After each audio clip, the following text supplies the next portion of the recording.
छत्रपती शिवाजी महाराजांच्या हिंदवी स्वराज्याच्या स्थापनेमध्ये छत्रपती शिवाजी महाराजांच्या सोबत जे मावळे होते त्या मावळ्यांमध्ये 18 पगड जातीचे 12 बलुतेदार असतील, भटके विमुक्त असतील, मायनर ओबीसी सर्व समाजातली सगळी लोक हे महाराजांच्या बरोबर जीवाला जीव द्यायला तयार होती आणि महाराजांनी ह्या सर्वांना सोबत घेऊन हिंदवी स्वराज्य स्थापन केलं।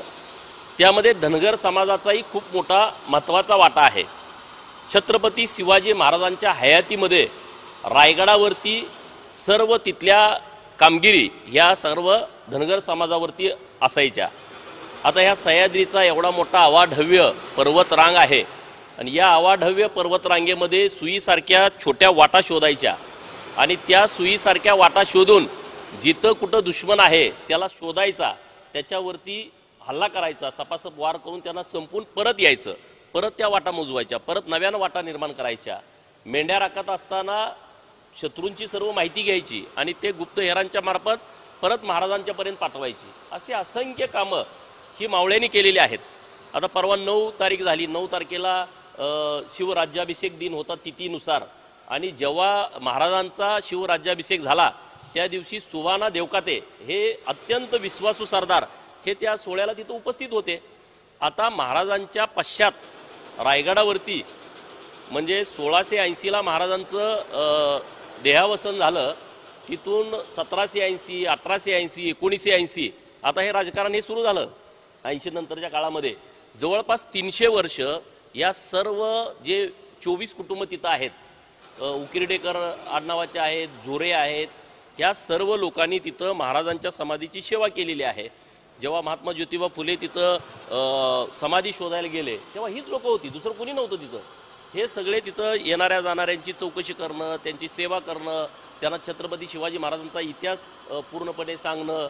नंतर लोकमान्य टिळक गेले, त्यांनी जयंती चालू करण्याच्या संदर्भातली भूमिका मांडली, तेव्हाही सगळी लोक होती।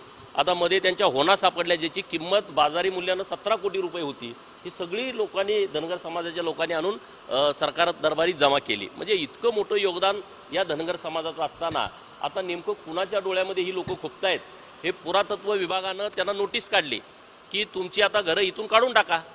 अरे जे छत्रपती शिवाजी महाराजांच्यासाठी त्यांच्या हयातीमध्ये त्यांच्या पश्चात त्यांचा विचार लोकांच्यापर्यंत जावा याच्यासाठी रात्रंदिवस मेहनत घेणारी लोक आहेत, हे काही जिहादी लोक नाहीत, हे जिहादी अतिक्रमण नाही, तुम्ही त्यांना अतिक्रमण म्हणून काढायचा नोटीस दिलेले आहेत।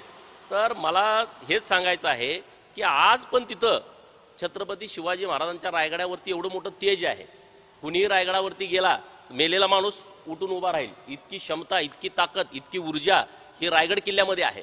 परंतु या धनगरांच्या झोपड्यामध्ये लाईट नाही आज पण।